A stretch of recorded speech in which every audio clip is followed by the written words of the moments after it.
Sumainyo ang Panginoon At sa sumainyo. mga magulang, mga nitong at ninang, ano po ang hinihiling ninyo para kay Cedric? Binyag. Ngayon po ay hinihiling ninyo na binyagan si Cedric. Tinatanggap ninyo ang responsibilidad na sanayin siya sa pananampalataya.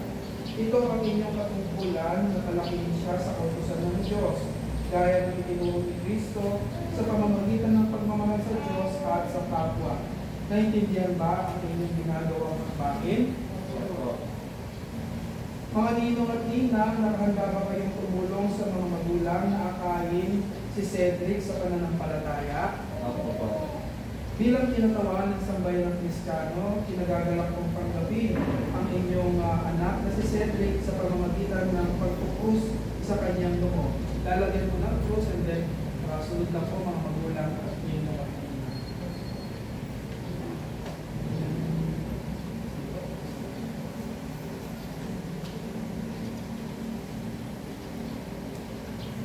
Mga ninong at ninang, kung saan po ang pinanganak.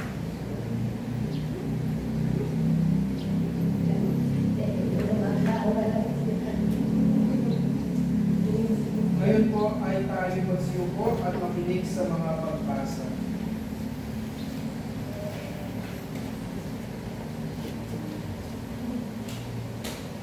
Mula sa sulat ni San Pablo sa mga taga-Roma. Alam natin na ginagamit ng Diyos ang lahat para sa ikabubuti ng mga nagmamahal sa Kanya, na tinawag niya ayon sa Kanyang pasya. Ang mga nakilala niya ay ikinalaga niya na maging kawamis at kalarawan na Kanyang anak upang maging panganay siya sa maraming magkakapatid. At pagkakatalaga niya sa kanila, tinawag din niya sila. At pagkatawag sa kanila, pinaging makinig niya sila. At pagkabanan niya sa kanila, niluwalhati niya sila. Ano pa ang masasabi natin? Kung sumasa atin ang Diyos, sino ang lalaban sa atin? Hindi niya pinawaan ang kanyang anak, kundi ibinigay alang-alang sa lahat. Paano hindi niya ibibigay ang lahat ng iba? Kasama nito ang salita ng Diyos. Salamat sa Diyos. Ang ating salmo responsorio o tugunan, ang Panginoon ay ating pastor, di ako kukulangin sa anuman. Ang Panginoon ang aking pastor, di ako kukulangin sa anuman. Ang Panginoon ang aking pastor, di ako kukulangin sa anuman. Pinahihinday na ako sa lupiang pastulan. Inaakay niya ako sa payapang batisan. Pinagiginhawa niya ang aking kalooban. Ang Panginoon ang aking pastor, di ako kukulangin sa anuman. Pinapatnubayan ako sa matuwid na landas, alang-alang sa kanyang pangalan. Lumakad man ako sa lambak ng kalunan, wala akong katatakutan masama, pagkat kasama kita. Ang pangalan mo tungkol ang magpapasiglan sa akin. Ang Panginoon ang aking pastor, di ako kukulangin sa anuman. Sa harap ng aking mga kaaway, ipaghahain mo ako. Pinapadiran ng langis ang aking ulo. Umaakaw ang aking baso. Tugon ko. Ang Panginoon ang aking pastor, di ako kukulangin sa anuman. Buong buhay na akong sinusundan ng kabutihan loob at pag-ibig. At sa bahay ng Panginoon ako mananahan sa lahat ng panahon. Tugon ko. Ang Panginoon ang aking pastor, di ako kukulangin sa anuman. Tumayo po tayo. O siyang daan ang katotohanan at ang buhay. Walang makakalapit sa Ama kundi sa pamamagitan ko. Sumainyo ang Panginoon at sumainyo. Pagbasa sa banal na Ebanghelyo ayon kay San Marcos. Papuri sa Panginoon. May nagdala ng mga bata kay Jesus upang hilingin ipatong niya sa mga ito ang kanyang kamay. Ngunit pinagbitaan sila ng mga alagad. Nagalit si Jesus na makita ito at sinabi sa kanila, "Pabayaan ninyong lumapit sa akin ang mga bata. Huwag ninyo silang sawahin, sapagkat sa mga katulad nila naghahari ang Diyos. Ito ang tandaan ninyo, ang sino mang hindi tumatanggap sa paghahari ng Diyos, tulad ng isang maliit na bata, ay hindi mapapabilang sa mga pinag-aalinan niya. Kinalong ni Jesus ang mga bata, pinatong ang kanyang kamay, at pinagpala sila. Mga kapatid, ang mabuting balita ng Panginoon. Pinupuri ka namin, Panginoon, Kristo Kristo. Magsiyo po muna para sa naising paalala. Ngayon ay ginaganap natin ang pagbibinyag kay Cedric. Bagamat Friday, no? Ang usual na binyag natin ay Sabado. No? And of course, dahil si Prince naman yan, kaya kahit Friday, oo. So, tayo pupunta na pinagpala dahil tatanggapin ni Cedric ang kanyang kauna-unahang sakramento. No? At alam naman natin ang reason bakit tayo nagpapabinyag, no? Para linisin ang ating mga kasalanan. So, ibig ba si Cedric may kasalanan? Wala. So, bakit kailangan natin siyang linisin kung wala pala siyang kasalanan? Ayun, no? Yung naman ng kasalanan. So, si Jesus din ay nagpabinyag kay Juan Bautista. No? So, ang nililinis ay yung naman ng kasalanan natin mula kay Eva at Adan. Hindi ibig sabihin may kasalanan si Cedric. Pero naman na niya kasi yung kasalanan na yun. No? Si Jesus nagpabinyag din. Ibig kong sabihin naman na ni Jesus yung kasalanan. Okay, bakit nagpabinyag si Jesus kay Juan Bautista? So, ibig sabihin may kasalanan si Para Jesus. alam ng mga tao na nagpabinyag ni Jesus. Ayun, no? Kasi sabi ni Jesus, ako ang daan, ako ang katotohanan at ang buhay. So, yung pinagdaanan ni Jesus, na ibinigay na halimbawa, dapat din natin pagdaanan. No? Bagamat siya yung Diyos, bagamat siya hindi kailangan binyagan dahil wala naman siyang kasalanan, at hindi rin niya namana yung kasalanan ni Eva at Adan. Pero kailangan niyang ipakita para gayahin natin. No? Kaya nga tayo may pagbibinyag. So, ang pagbibinyag, isang beses lang. No? So, pag nabinyagan na tayo, yun na yung ating binyag. So, yung mga nabinyagan sa ibang ibang religion, their religion na in communion with us. Ibig sabihin, valid ang kanilang pagbibinyag. So, hindi na kailangan silang binyagan dito. Pero pag ibang religion, kailangan mo rin silang binyagan kung hindi sila in communion with us. No? Ang gagawin lang nila ay reinstation. Ibig sabihin, mga lang sila na sila ay magiging Katoliko na, pero binyag na sila. Kahit na binyagan sila sa ibang religion, basta in communion with us, valid ang kanilang binyag. No? Si Eva at Adan, ano bang naging kasalanan ni Eva at Adan? Pagsuway, no? Hindi talaga yung pagkain sa prutas. No? Hindi yung kasalanan nila, hindi dahil kumain sila dun sa prutas. Kung hindi, sinuway nila ang utos ng Diyos. Ibig sabihin, hindi sila sumunod sa utos ng Diyos. That is why napakabigat po ng isang kasalanan na hindi pagsunod, disobedience. Dahil sa disobedience na yan, dahil hindi sila sumunod sa utos ng Diyos, pinalayas sila sa paradiso. No? Kaya nga, nung pinalayas sila, nagsara yung langit. Yung paraiso kasi yun yung langit. No, kung hindi nagkasala, si Eva at Adan, lahat tayo automatic nasa langit. Pero nang dahil silang kasalanan nilang hindi pagsunod sa Diyos, hindi sumunod sa utos ng Diyos, pinalabas sila sa langit. Kaya tayo ngayon nandito sa mundong ito. No? At hindi na tayo makakapasok sa langit dahil sarado na yung paraiso. Pero ipinanganak si Jesus para magbukas muli. Siya'y namatay para magbukas muli yung langit sa atin. No? Kung hindi nagsakripisyo ng buhay niya si Jesus, hindi tayo makakapasok sa langit. Pag namatay tayo, bagsak lagi kapit sa impyerno. Pero nang dahil kay Jesus, pinubos niya ang ating kasalanan, yung paraiso na naisara ng Diyos nang dahil sa kasalanan ni Eva at Adan, bumukas. Kaya tayo ngayon, no, tayo ay makakapasok ng muli sa langit. Kaya ganun po kabigat ang kasalanan ng disobedience. Pag hindi tayo marunong sumunod, no, pwede tayong palayasin sa langit. Pwede tayong palayasin sa impyerno.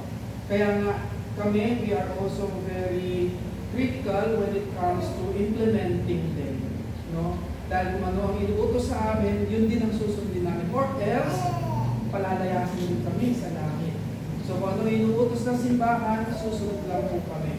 It doesn't mean na yun ang kagustuhan namin, but that is the law na dapat namin isundin. No? Kaya nga, kapag ikaw ay hindi sumunod, namamana yun. Kaya pag mayroon kang hindi ginawang maganda, hindi maganda, dumidikit sa iyo. Kaya nga yung kasalanan ni Eva at Adan, dahil hindi sila sumunod, dumikit until sa atin. Hanggang sa pinakahuling baby na ipapanganak, nakadikit yung kasalanan na yun. Nakadikit doon at namana natin lahat. No? Kaya pag meron tayong ginawang hindi maganda, namamana yan ng ating mga lahi. No? Hanggang sa kadalo-dulo, hindi naman kayo ang magsasabi, hindi naman kayo lang mahihirapan. Kapag hindi tayo sumunod at hindi tayo gumawa ng naaayon sa simbahan, no? Pati sa huling mga anak ko, mamamana nila yung kasalanan kayo. Hindi sila pagpapalaki. Kagaya ng nangyari kay Eva at Adan. Until now, nagpapabinyag pa rin tayo dahil nasa sa ginawa nila na hindi pagsunod. Kaya tayo, pag tayo hindi gumawa ng mabuti at hindi tayo sumunod sa utos ng Diyos, no, na ipapasa natin yan sa ating mga kaapo-apo hanggang sa dulo ng inyong lahi. No? Kaya nga totoo po yun na yung namamana talaga. No? Hindi dahil tayo lang nagkasala, tayo lang ang nagkasala. Hindi. Namamana sa iyong mga lahi. So si Cedric, binyagan at yan ang magiging responsibilidad ng mga magulang at gayon din ng mga ninong at nina. No? Palaki din siya sa turo ng simbahan. Ano ba talaga ang turo ng simbahan? No? Maraming turo ang tao, pero yan ba ay turo ng simbahan? So may pagkakaiba ang turo ng tao at turo ng simbahan. Maaari ang isang turo ay nakabis na nila, itinuro ng tao, pero ito ba ay nakaayon sa turo ng simbahan? No? Kaya minsan nagkakaroon tayo ng pagkakataon na nalilito tayo. Ano ba dapat? Hindi tayo malilito kung ang susundin natin ay yung batas ng simbahan. No? Compare sa batas ng tao na nakabis na. Ibabalik at ibabalik niya, ibabalik ng simbahan kung ano yung tao. No? So kayo mga ninong at ninang, yan ang magiging responsibilidad ninyo. No? Kung meron mang pagkakamali at meron mang hindi maganda na turo kay Cedric, ituro niyo lang yung tama. At dalhin niyo siya sa simbahan at turuan ninyong magsimba. Dahil para sa kanyang paglaki, makikilala niya ang Diyos at makikilala niya ang turo ng simbahan. Hindi turo lang ng magulang, hindi turo ng ninong at ninang, kundi turo ng simbahan. No? Para sa kanyang paglaki, no, magkaroon na siya ng problema, hindi siya kagad madidepress. Kasi alam niya na may Diyos na tutulong sa kanya. Kagaya natin, pag tayo may mga problema, dadaan lang tayo sa simbahan, magdadasal ng konti, naiibsan at natutulungan tayo ng Diyos. No? Ganon din ng mga batang lumaki sa simbahan, na nagsisimba, compared sa mga hindi natutunan magsimba. Kapag sila nagkaroon ng problema, teenager na sila, very critical ang edad nila, nadi-depress. To the point na sometimes, no, sila yung may tendency mag-commit ng suicide. Dahil wala silang napakbuhat. Hindi nila nakilala ang Diyos, hindi nila natutunan magsimba. Pero tayo, mapadaan lang sa simbahan, magsa-sign of the cross lang, bibigyan-hawa tayo, o bibisita lang sa simbahan, tinutulungan tayo ng Diyos. No? Kaya yan ang ating dapat na ipamana at ituro kay Cedric sa kanyang paglaki. Amen? Amen. Ngayon ay sasagot tayo, magsitayo ang lahat. Ang ating itutugon, opo, itinatakwil namin. Ulitin. Opo, itinatakwil. Mga minamahal na magulang, mga ninong at ninang, yung tayo binyagan, tayo nabilang, nalibing kasama ni Kristo upang kasama rin niya tayo ay makapagbagong buhay. Bilang tanda ng inyong pananagutan sa pagpupog ng inyong mga anak, ayon sa banal na aral, saluwain ninyo ngayon ang pangako ninyo nung kayo binyagan, ng palikuran, ang lahat ng kasamaan at kasalanan. Mga ninong at ninang, mga magulang, itinatakwil ba ninyo si Satanas? Opo, itinatakwil namin. Itinatakwil ba ninyo ang kanyang mga gawain? Opo, itinatakwil namin. Itinatakwil ba ninyo ang kanyang pang-aakit?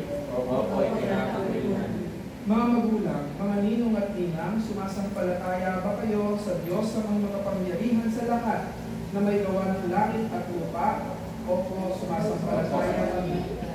Ang isasagot nyo ay, opo, sumasampalataya kami ulit din. Opo, sumasampalataya. Sumasampalataya ba kayo kay Yesu Cristo, isang anak ng Diyos, Panginoon natin lahat, pinanganak ni Santa Maria Virgen, pinako sa krus, namatay, hilibing, muling nabuhay at naluklok sa kanan ng Ama? Opo, sumasampalataya. Sumasampalataya ba kayo sa Espiritu Santo, sa banal na simbahang Katolika, sa kasamahan ng mga banal, sa kapatawaran ng mga kasalanan, sa muling pagkabuhay ng mga namatay at sa buhay na walang hanggan? Opo, sumasampalataya. Amen ang isasagot ninyo. Ito ang ating pananampalataya. Ito ang pananampalataya ng ating simbahan na marangal nating ipinahayag kay Kristo Jesus na ating Panginoon. Amen. Ang next yung sasagot ay opo. Talaga bang bukal sa inyong loob na si Cedric ay pabinyagan upang hubugin sa ipinahayag nating pananampalataya? Opo. So ngayon po, idadako tayo sa pagbubuhos ng tubig pabibigat kasama po ang ninong at nina.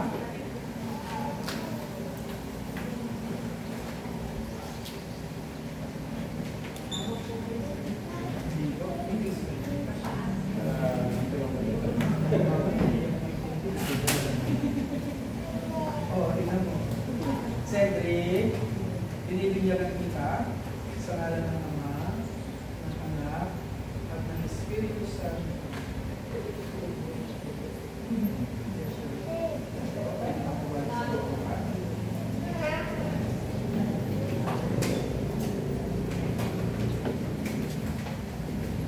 Ngayon ay naganap na ng Diyos Ama ng Panginoong Yesu Cristo ang muling pagsilang sa tubig at Espiritu Santo. Amen ang isasagot. Ang pagpapahid ng langis ay nagpapakilala ng paglukog ng Espiritu Santo sa muling isinilang sa binyag. Maging matatag nawa si Cedric sa kanyang pakikisa kay Kristo bilang hari, pari, propeta, ngayon at kailanman. Ngayon po ay handa ang puting damit. So isa sa mga ninong o ninang ang magsusuko. Ang damit pambinyag ay tanda ng Diyos ng kanyang dakilang karangalan ng mga anak ng Diyos. Naway manatiling wagas at walang bahid duwis ang kanyang karangalan. Amen ang isasagot. Hanggang matamo niya ang buhay na walang hanggan. Amen. So, i-ready po ang mga kandila. So, si Daddy lang po ang magsisilid dito. At si Daddy ang magpapasa ng liwanag, no? So, mga ninong at ninang, kumuha po ng kandila. Eh, bakit ka dapat? Alam, nagbebenta. Ayaw nga.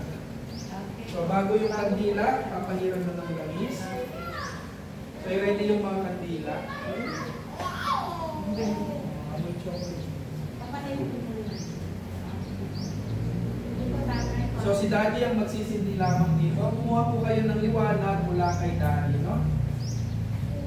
Ang ilaw na ito ay tanda ng liwanag ni Kristo na tinanggap ng bagong binyag na si Cedric. Sa tulong ng kanyang mga magulang, mga ninong at ninang, naway mag-alab ito sa kanyang puso't diwa. Amin ang sasagot. Hanggang sa pagbabalik ni Kristo na ating Panginoon. Amen.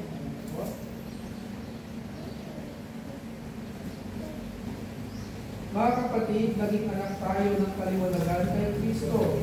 Kaya dumulog tayo ngayon sa ating Ama na bukal ng kaliwanagan at buhay sa panalangin itinuro sa atin ng ating Panginoong Yesu Cristo. Sabay-sabay po, Ama namin, sumbahin ang ngalan mo, mapasa amin ang kaharian mo, sundin ang loob mo dito sa lupa para sa langit.